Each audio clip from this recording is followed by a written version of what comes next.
Now, just to show the basis upon which the makers of this video, the original makers of the video you're about to see, they excluded this portion of information from that. It's very important that we understand who is the school and as well as the theology seminary which awarded Dr. Martin Luther King, as he called himself. His real name was Michael King, as you'll find out, still is, who awarded this degenerate, awarded this guy his honorary doctorate.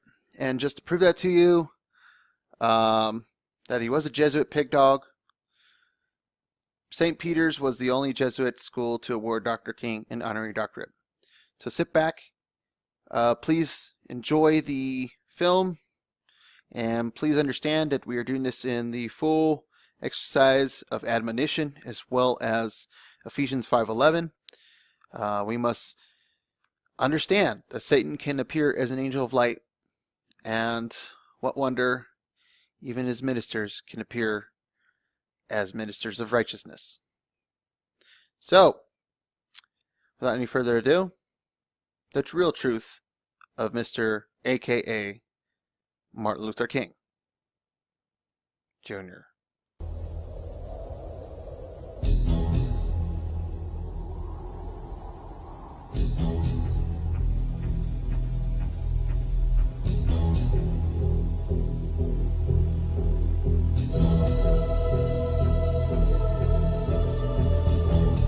When the communists took over a country, one of the first things that they did was to confiscate all the privately held weapons. But even more insidious than the theft of the people's weapons was the theft of their history. Official communist historians rewrote history to fit the current party line. In many countries, revered national heroes were excised from the history books, or their real deeds were distorted to fit communist ideology, and communist killers and criminals were converted into official saints. Holidays were declared in honor of the beasts who murdered countless nations. Did you know that much the same process has occurred right here in America? Every January, the media go into a kind of almost spastic frenzy of adulation for the so-called Reverend Dr. Martin Luther King Jr. King has even had a national holiday declared in his honor, an honor accorded to no other American. Let's take a look at this modern-day plastic god. Born in 1929, King was the son of a black preacher known at the time only as Daddy King. Daddy King named his son Michael. In 1935, Daddy King had an inspiration to name himself after the Protestant reformer Martin Luther. He declared to his congregation that henceforth they were to refer to him as Martin Luther King, and to his son as Martin Luther King Jr. None of this name-changing was ever legalized in court. Daddy King's son's real name is to this day Michael King.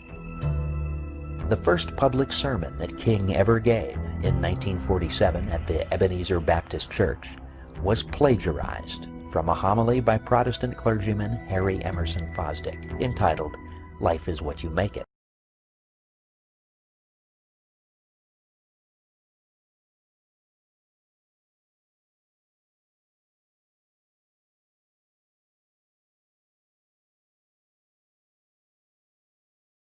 According to the testimony of King's best friend of that time, Reverend Larry H. Williams.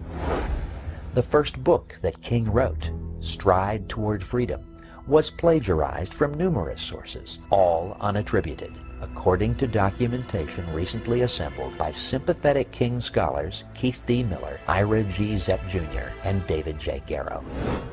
And no less an authoritative source than the 4 senior editors of the Papers of Martin Luther King Jr., an official publication of the Martin Luther King Center for Nonviolent Social Change Incorporated, whose staff included King's widow Coretta, stated of King's writings at both Boston University and Crozer Theological Seminary, quote, Judged retroactively by the standards of academic scholarship, his writings are tragically flawed by numerous instances of plagiarism. Appropriated passages are particularly evident in his writings in his major field of graduate study, systematic theology." Close quote. King's essay, The Place of Reason and Experience in Finding God, written at Crozer, pirated passages from the work of theologian Edgar S. Brightman, author of The Finding of God. Another of King's theses, Contemporary Continental Theology, written shortly after he entered Boston University, was largely stolen from a book by Walter Marshall Horton. King's doctoral dissertation, A Comparison of the Conceptions of God in the Thinking of Paul Tillich and Harry Nelson Wyman, for which he was awarded a Ph.D. in theology, contains more than 50 complete sentences plagiarized from the Ph.D. dissertation of Dr. Jack Boozer, The Place of Reason in Paul Tillich's Concept of God. According to the Martin Luther King Papers, in King's dissertation, quote, only 49% of sentences in the section on Tillich contain 5 or more words that were King's own, close quote.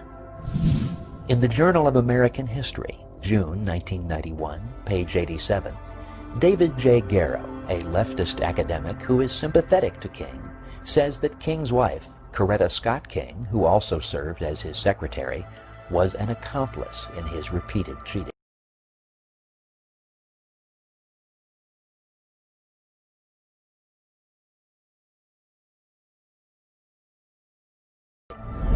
Reading Garrow's article, one is led to the inescapable conclusion that King cheated because he had chosen for himself a political role in which a Ph.D. would be useful, and lacking the intellectual ability to obtain the title fairly, went after it by any means necessary. Why then, one might ask, did the professors at Crozer Theological Seminary and Boston University grant him passing grades and a Ph.D.? Garrow states on page 89, quote, King's academic compositions, especially at Boston University, were almost without exception little more than summary descriptions and comparisons of others' writings. Nonetheless, the papers almost always received desirable letter grades, strongly suggesting that King's professors did not expect more, close quote. The editors of the Martin Luther King Jr. papers state that, quote, the failure of King's teachers to notice his pattern of textual appropriation is somewhat remarkable, close quote. But researcher Michael Hoffman tells us, quote, actually, the malfeasance of the professors is not at all remarkable. King was politically correct. He was black, and he had ambitions. The leftist professors were happy to award a doctorate to such a candidate, no matter how much fraud was involved. Nor is it any wonder that it has taken 40 years for the truth about King's record of nearly constant intellectual piracy to be made public, close quote. Supposed scholars who in reality shared King's vision of a racially mixed and Marxist America purposely covered up his cheating for decades. The cover-up still continues. From the New York Times of October 11, 1991, page 15, we learn that on October 10th of that year, a committee of researchers at Boston University admitted that, quote, there is no question but that Dr. King plagiarized in the dissertation. However, despite its finding, the committee said that, quote, no thought should be given to the revocation of Dr. King's doctoral degree, an action the panel said would serve no purpose, close quote. No purpose indeed. Justice demands that in light of his willful fraud as a student, the titles Reverend and Doctor should be removed from King's name. Well, friends, he is not a legitimate reverend, he is not a bona fide Ph.D., and his name isn't really Martin Luther King Jr. What's left? Just a sexual degenerate, an America-hating communist, and a criminal betrayer of even the interests of his own people. On Labor Day 1957, a special meeting was attended by Martin Luther King and 4 others at a strange institution called the Highlander Folk School in Monteagle, Tennessee. The Highlander Folk School was a communist front, having been founded by Miles Horton, Communist Party organizer for Tennessee, and Don West, organizer for North Carolina. The leaders of this meeting with King were the aforementioned Horton and West, along with Abner Berry and James Dombrowski, all open and acknowledged members of the Communist Party USA. The agenda of the meeting was a plan to tour the southern states to initiate demonstrations and riots. From 1955 to 1960, Martin Luther King's associate, advisor, and personal secretary was one Bayard Rustin. In 1936, Rustin joined the Young Communist League at New York City College. Convicted of draft dodging, he went to prison for 2 years in 1944. On January 23, 1953, the Los Angeles Times reported his conviction and sentencing to jail for 60 days for lewd vagrancy and homosexual perversion. Rustin attended the 16th convention of the Communist Party USA in February 1957. 1 month later, he and King founded the Southern Christian Leadership Conference, or SCLC for short. The president of the SCLC was Dr. Martin Luther King Jr. The vice president of the SCLC was the Reverend Fred Shuttlesworth, who was also the president of an identified communist front known as the Southern Conference Educational Fund, an organization whose field director, Mr. Carl Brayton, was simultaneously a national sponsor of the Fair Play for Cuba Committee, of which you may have heard. The program director of the SCLC was the Reverend Andrew Young, in more recent years, Jimmy Carter's ambassador to the UN and mayor of Atlanta. Young, by the way, was trained at the Highlander Folk School, previously mentioned. Soon after returning from a trip to Moscow in 1958, Rustin organized the first of King's famous marches on Washington. The official organ of the Communist Party, the Worker, openly declared the march to be a communist project. Although he left King's employ as secretary in 1961, Rustin was called upon by King to be second in command of the much larger March on Washington, which took place on August 28, 1964. Bayard Rustin's replacement in 1961 as secretary and advisor to King was Jack Odell, also known as Hunter Pitts Odell. According to official records, in 1962, Jack Odell was a member of the National Committee of the Communist Party USA. He had been listed as a Communist Party member as early as 1956. Odell was also given the job of acting executive director for SCLC activities for the entire Southeast, according to the St. Louis Globe-Democrat of October 26, 1962. At that time, there were still some patriots in the press corps, and word of Odell's party membership became known. What did King do? Shortly after the negative news reports, King fired Odell with much fanfare. And he then, without the fanfare, immediately hired him again as director of the New York office of the SCLC, as confirmed by the Richmond News Leader of September 27, 1963. Also in 1963, a black man from Monroe, North Carolina, named Robert Williams, made a trip to Beijing, China. Exactly 20 days before King's 1964 March on Washington, Williams successfully urged Mao Zedong to speak out on behalf of King's movement.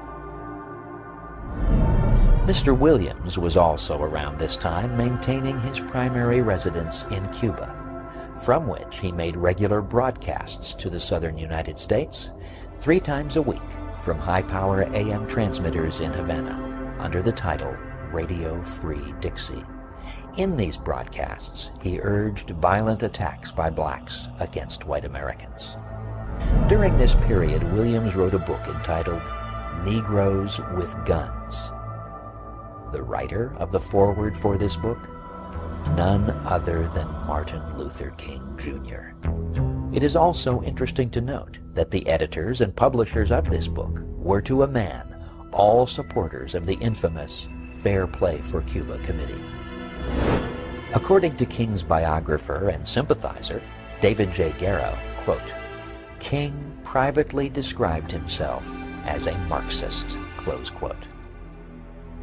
In his 1981 book, The FBI and Martin Luther King Jr., Garrow quotes King as saying in SCLC staff meetings, quote, "We have moved into a new era, which must be an era of revolution.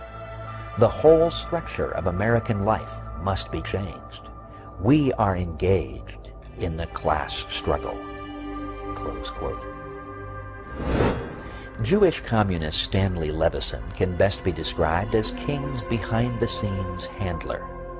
Levison, who had for years been in charge of the secret funneling of Soviet funds to the Communist Party USA, was King's mentor and was actually the brains behind many of King's more successful ploys. It was Levison who edited King's book, Stride Toward Freedom. It was Levison who arranged for a publisher. Levison even prepared King's income tax returns.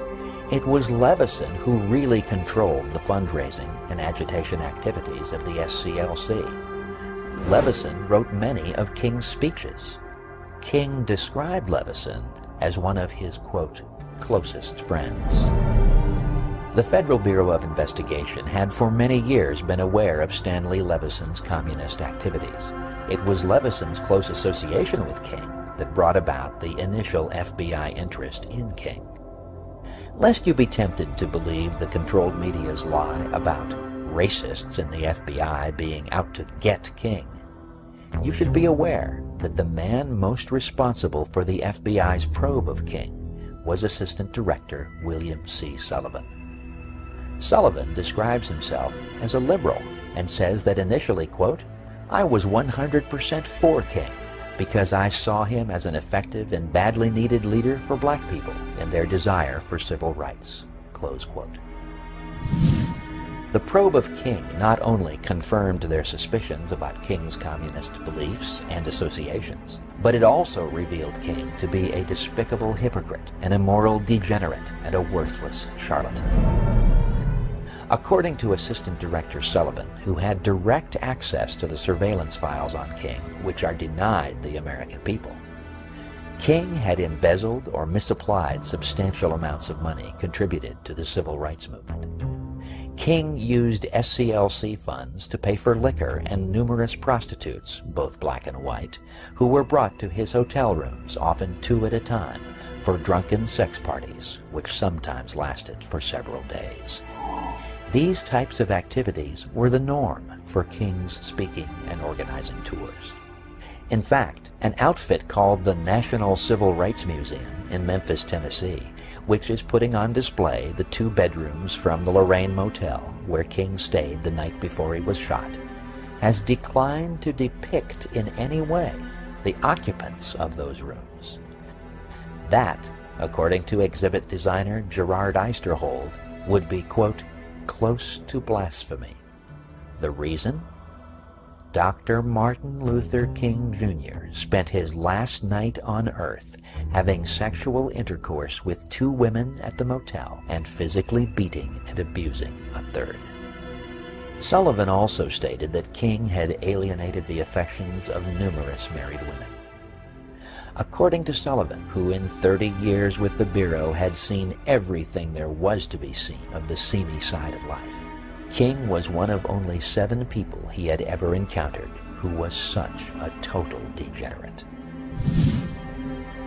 Noting the violence that almost invariably attended King's supposedly non-violent marches, Sullivan's probe revealed a very different King from the carefully crafted public image.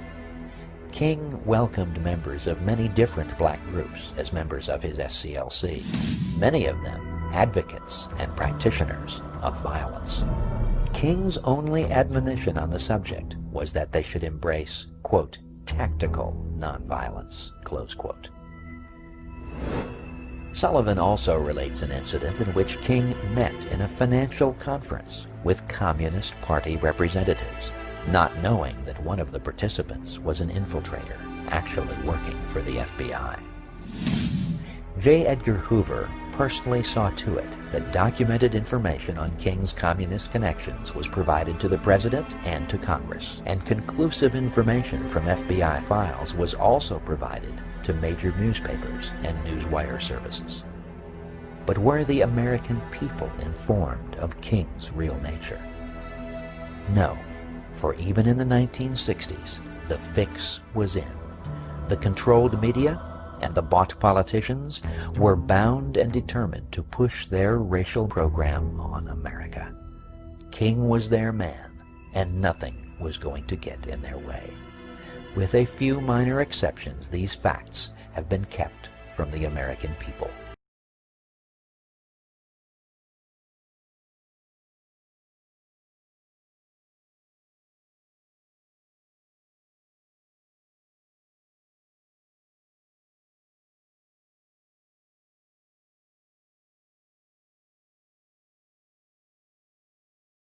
The pro-King propaganda machine grinds on, and it is even reported that a serious proposal has been made to add some of King's writings as a new book in the Bible. Ladies and gentlemen, the purpose of this radio program is far greater than to prove to you the immorality and subversion of this man called King. I want you to start to think for yourselves. I want you to consider this. What are the forces and motivation behind the controlled media's active promotion of King? What does it tell you about our politicians when you see them almost without exception falling all over themselves to honor King as a national hero? What does it tell you about our society when any public criticism of this moral leper and communist functionary is considered grounds for dismissal?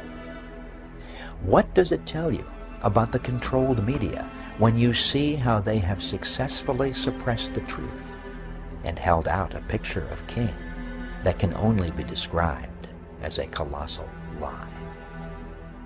You need to think, my fellow Americans. You desperately need to wake up.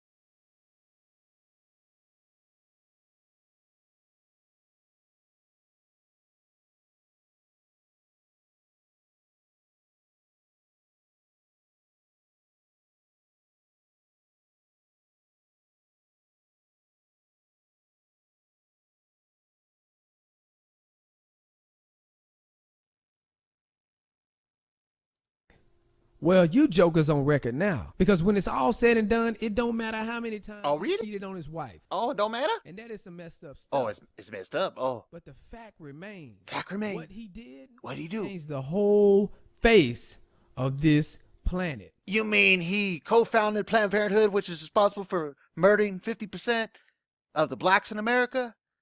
Yet you think he's a good man? Whatever, dude. If anyone's a joke around here, it's you, fool. And it's hard to undo something like that. As a matter of fact, it is irreversible repair. Now, who the heck would call the founding of Planned Parenthood and the murdering of 55 million unborn babies plus and counting, which mostly are black babies, who would call that unreversible repair? Only a Satanist or someone involved with the dark side. So, you know what, dude? Do I really need to go and expose the fact that you push all the Muhammad Ali socialist garbage? Do I really? Because you and Max Resistance are a bunch of freaking jokers yourself. And if you really wanted to show your eyes, Mr. Ron Paul Schill, and you would, because you are just nothing more than the controlled op that I showed in this video. Get out of here, son. What are the forces and motivation behind the controlled media's active promotion of King?